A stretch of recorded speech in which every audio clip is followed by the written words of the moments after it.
Go ahead, Ms. Mitchell, for up to 5 minutes. Good afternoon.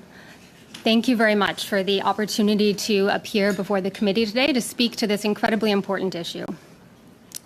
As Canada's leading national animal law organization, Animal Justice wholeheartedly supports Bill C-355, which would end the export of live horses from Canada for slaughter overseas. This is a relatively new practice, which appears to have started less than 20 years ago when an American company relocated to Western Canada. Exporting live horses to Japan for slaughter causes significant and unnecessary suffering to horses.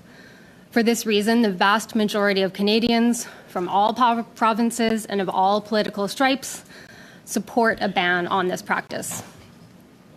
Horses shipped to Japan for slaughter endure an extremely long and stressful journey, are subjected to conditions that are much worse than those in which sport and show horses are transported to and from events. I've observed these shipments with my own eyes many times at the Winnipeg airport and have watched as workers jab horses with poles to get them off the trucks and have seen them loaded into small wooden crates, barely larger than their bodies.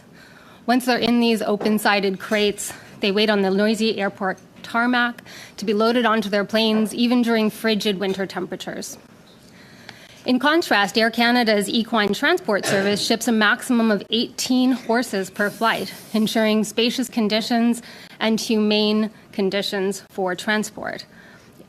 Horses transported for slaughter are often loaded onto flights that carry 100 or even more horses at a time. You heard a lot this morning about how the rules are the same, but in practice, the conditions are different. The committee has before it clear and compelling scientific evidence showing that the way that horses are exported for slaughter, the way that they are treated is completely unacceptable and puts them at risk of fear, panic, extreme thirst, hunger, and fatigue, injury, and illness. Some have even died en route. Tragic incidents of horses dying during transport or becoming seriously injured are deeply concerning and highlight the dangerous nature of this practice. But I want to be clear that even when horses survive the journey without any apparent injuries, their welfare can still be severely compromised, as the expert evidence before you clearly shows.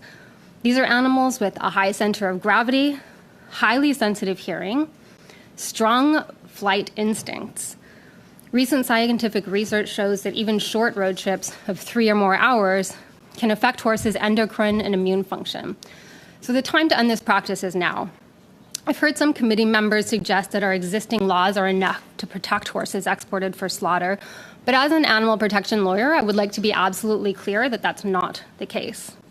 Provincial animal welfare laws and the federal criminal code are seldom used in the agricultural context. They're primarily applied when someone is deliberately cruel to an animal, such as beating an animal or starving them. Suffering caused by standard industry practices, including transport overseas, is exempt. The health of animals regulations prohibit transporting horses for more than 28 hours without food, water, and rest. But even that meager limit is not always enforced. Just this week, Animal Justice was in court in Winnipeg, where a judge agreed to lay a charge against a horse export company for a shipment that went well over the legal limit and during which at least 3 horses collapsed. Yet the CFIA refused to take enforcement action.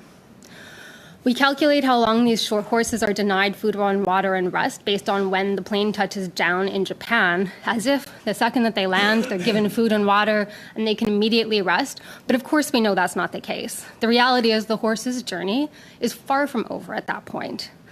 After the dozens of horses are unloaded from the planes, taken out of their crates, they're loaded onto trucks, and then they are transported to quarantine facilities. The fact is, I don't know how long that journey takes. So we simply do not know how much longer the journey goes after the plane touches down, but it raises serious concerns that many of these shipments may actually go over the 28-hour limit. I urge you to support Bill C-355 and bring our laws in line with the values of Canadians. Thank you, and I look forward to your questions.